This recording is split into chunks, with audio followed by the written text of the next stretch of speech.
ដំណើរកំសាន្តលើកនេះក៏មិនក៏ពីរាល់ដងដែរក៏ប៉ុន្តែមានការចូលរួមពីបានរបស់នាងខ្ញុំចាំដឹងថាក្នុងប្លុកនេះនាងខ្ញុំនាំគាត់ទៅកន្លែងណាខ្លះបងប្អូនអាចតាមដានវីដេអូនេះស្វាគមន៍មកកាន់ប្លុកចុងសប្តាហ៍របស់នាងខ្ញុំចំពោះការធ្វើដំណើរនេះផងដែរនាងខ្ញុំត្រូវក្រោកពីម៉ោង3ដើម្បីធ្វើដំណើរដល់គោលដៅនៅម៉ោង6ឬក៏ម៉ោង6កន្លះប្រសិនបើយើងក្រោកយឺតយ៉ាវតាម1ម៉ោងគឺយើងនឹងទៅអត់ទាន់ខាតការងារហើយដូច្នេះហើយទើបយើងប្រញាប់ប្រញាល់ក្រោកពីព្រលឹមស្រាងដើម្បីធ្វើដំណើរចេញទៅសានេះគឺជាការធ្វើដំណើរទៅខេត្តកំពតលើកទី3ហើយសម្រាប់នាងខ្ញុំក៏ប៉ុន្តែប្លែកសានេះដោយសារតែមានការចូលរួមពីប៉ាម៉ារបស់នាងខ្ញុំធ្វើដំណើរទៅកាន់ខេត្តកំពតជាមួយនឹងនាងខ្ញុំដែរក្នុងនាមយើងជាកូនគ្មានអ្វីស្បែកចិត្តជាងឃើញឪពុកម្ដាយគាត់រីករាយហើយគាត់បានដើរដំណើរកម្សាន្តជាមួយនឹងយើងទៅកាន់គ្រប់ទីកន្លែងដែលយើងបានទៅគឺសានេះគឺបាននាំពួកគាត់ទៅកាន់ខេត្តកំពតគឺនាងខ្ញុំពិតជាមានអារម្មណ៍សប្បាយចិត្តខ្លាំងមែនទែនហើយទៅខេត្តកំពតសាននេះគឺនាងខ្ញុំមិនខាតជើងទេទៅបំពេញភារកិច្ចផងហើយនឹងបាននាំប៉ាម៉ាក់ដើរលេងខេត្តកំពតផងទោះបីជាវាមានរយៈពេលខ្លីក៏ដោយវីដេអូត្រង់ចំណុចនេះមើលហើយគឺរំភើបខ្លាំងមែនតើហើយក៏អៀនដែរដែលឃើញប៉ាម៉ាក់ sweet បែបនេះចំណែកឯកូនវិញគឺបើកមើលផ្លូវធម្មតាគ្មាន sweet ទេពេលវេលានេះទៅប៉ាម៉ាក់ sweet ម្ដងដោយសារអី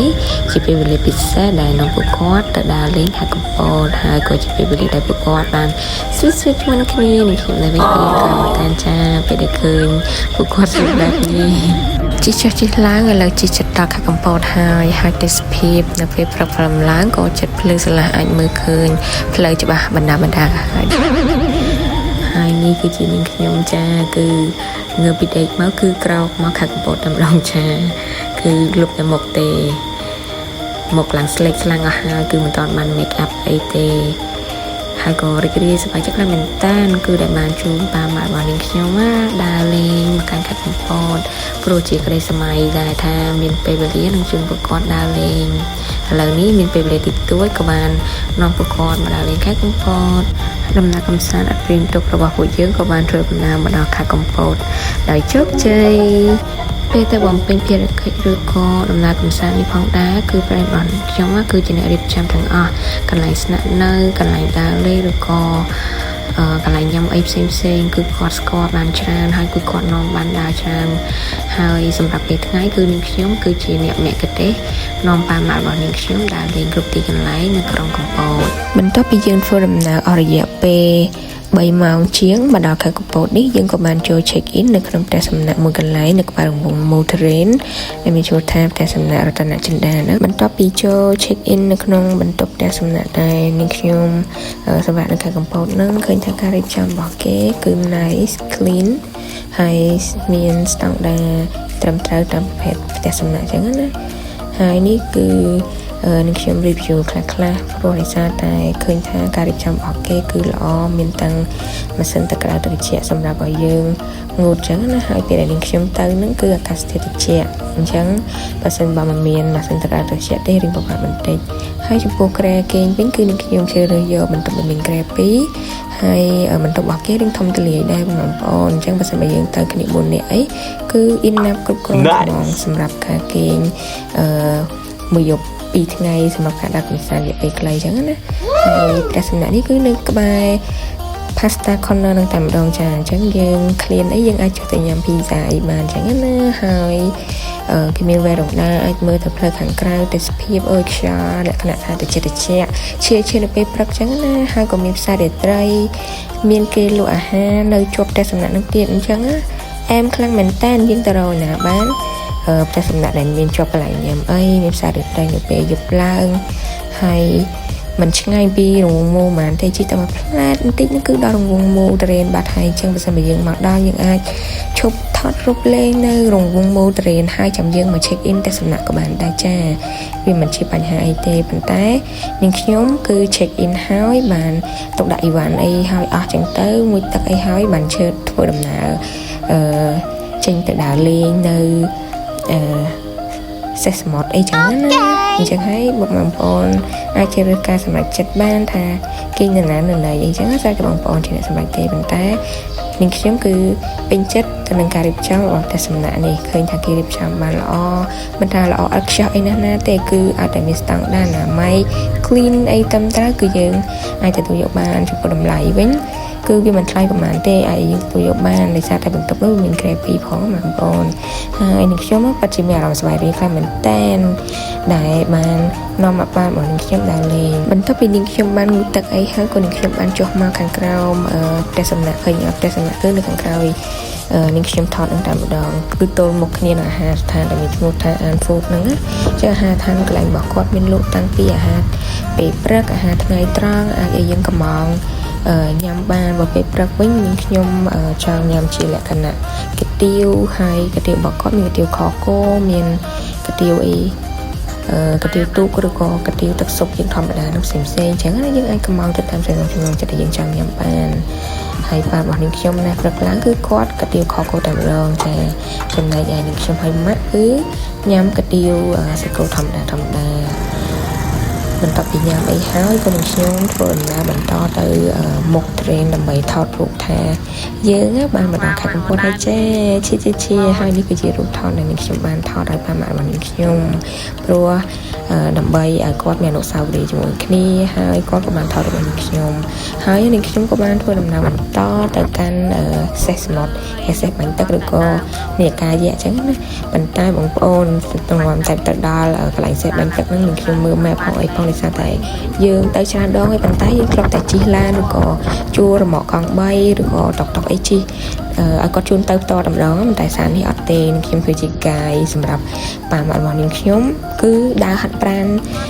នៅពេលព្រឹកហ្នឹងទៅមើលសេះសមុទ្រ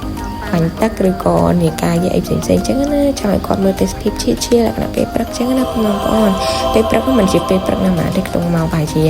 9-10អីហ្នឹងហើយអាកាសធាតុនៅខេត្តកំពតណាគឺអត់មានថ្ងៃអត់មានបើកថ្ងៃទាំងអស់ហើយយើងក៏បានផ្ដិតយករូបភាពខ្លះៗពីខេត្តកំពតហើយកាត់មកដល់ពេលល្ងាចវិញចាគឺមួយថ្ងៃពេញនេះគឺដើររហូតហ្មងដើរទៅនេះដើរទៅនោះ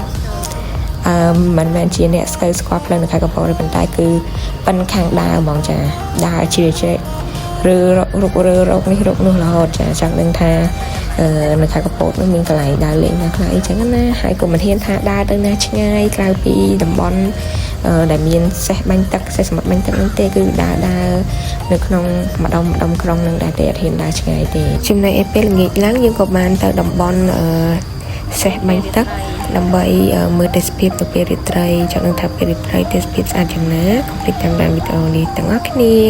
នៅពេលល្ងាចគឺទេសភាពមានភ្លើងពណ៌ភ្លើងរាត្រីមើលទៅគឺទេសភាពស្អាតខ្លាំងមែនតើហើយមានអ្នកដើរហាត់ប្រាណមានអ្នកលក់មឹកអាំងមានភ្ញៀវទេសចរជាតិអន្តរជាតិគាត់បានដើរកម្សាន្តនៅពេលរាត្រីហើយគឺនៅពេលល្ងាចមិនថាល្ងាចប៉ុណ្ណាទេគឺមានមនុស្សទៅថតនៅមុខសេះសមុទ្រនឹងច្រើនខ្លាំងមែនតើហើយនាងខ្ញុំបានថតតែពេលថ្ងៃទេពេលយប់ឡើងគឺអត់បានថតទេដោយសារតែមនុស្សច្រើនពេកហើយណាមួយយើងបានថតពីថ្ងៃរួចហើយអញ្ចឹងយើងក៏អត់បានថតអីច្រើនទៀតដែរព្រោះពេលថ្ងៃយើងមកយើងថតច្រើនហើយពេលអង្គុយនៅម្ដុំសេះសមុទ្រមើលគេថតរូបហើយយើងបានថតរូបប្រតិយុទ្ធទេសភាពស្អាតៗខ្លះនៅត្រង់ខាងទៀតដូចជានាងខ្ញុំបានថតអញ្ចឹងគឺឃើញទេសភាពស្អាតខ្លាំងមែនតើភ្លើងពណ៌រាត្រីហើយយើងក៏បានដើរមកដល់កន្លែងទឹករំដែលគេបើកភ្លើងពេលរាត្រីមើលទៅស្អាតខ្លាំងមែនតើហើយវារេរាំតាមបទចម្រៀងដែលគេចាក់អញ្ចឹងណាគឺស្អាតមើលឡើងជក់ចិត្តមើលឡើង1ម៉ោងជាងបន្ទាប់ពីយើងអង្គុយលេងរៀងយូរម៉ោងបន្តិចហើយយើងបានថតរូបប្រតិយុទ្ធទេសភាពទឹករំក៏ដូចជាទេសភាពនៅពេលរាត្រីនៅតាមដងព្រែកនៅមាត់កំពតនេះរួចមកនឹងខ្ញុំហើយនឹងគ្រួសារក៏បាននាំគ្នាដើរត្រឡប់មកវិញហើយក៏បានប្រទះឃើញអ្នកលក់មឹកអាំងអានេះមឹកនៅរស់ដើម្បីអាំងហើយញ៉ែប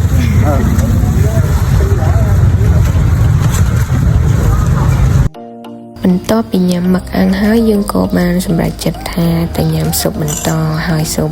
ដែលនាងខ្ញុំបានញ៉ាំនោះមានឈ្មោះថាស៊ុបព្រួយត្រីឆ្លាម ដែរវាមានរសជាតិឈ្ងុយឆ្ងាញ់ហើយវានៅមិនឆ្ងាយពីក្រុងកំពតប្រហែលទេហើយបើសិនបើខ្ញុំមានពេលបានទៅកំពតម្ដងទៀតនឹងខ្ញុំនឹងទៅសាកញ៉ាំកន្លែងកំដងទៀតហើយនេះគឺជាថ្ងៃទី2នៃពេលព្រឹកដែលយើងបានដើរមកដល់ឆ្នេរកំពតដែលឆ្នេរនេះគឺគេតែធ្វើថ្មីទេហើយបាននិយាយអំពីទេសភាពវិញគឺ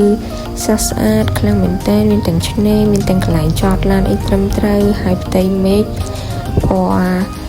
ខៀវស្ងាត់តែម្ដងជាមួយនឹងពពកសក្បោះគឺថតនៅពេលព្រឹកឡើងគឺស្អាតខ្លាំងមែនតើនេះខ្ញុំនឹងដាក់រូបថតដែលនេះខ្ញុំបានប្រឌិតយកជាមួយនឹងឆ្នេរកំពតដែលគេតែធ្វើថ្មីហើយជាមួយនឹងព្រៃភ្នំដែលមើលទៅទេសភាពគឺស្រស់ស្អាតខ្លាំងមែនតើ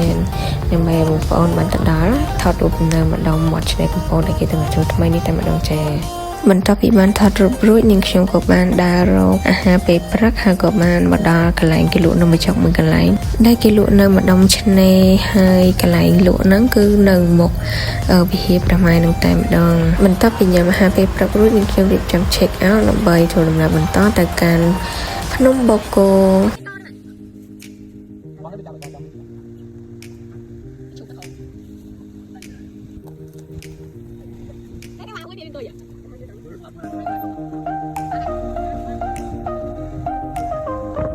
សំពោជ័យពីលោកពេញម៉ៅមុនពេលដែលយើងធ្វើដំណើរបន្តទៅ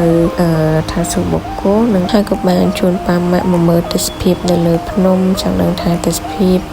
នៅលើភ្នំបរិយាកាសខ្យល់វាយ៉ាងម៉េចខ្លះចឹងណាហើយនេះគឺជាទិដ្ឋភាពខ្លះៗដែលនាងខ្ញុំបានថតគឺខ្យល់បក់ខ្លាំងមែនតើនៅពេលដែលនាងខ្ញុំទៅ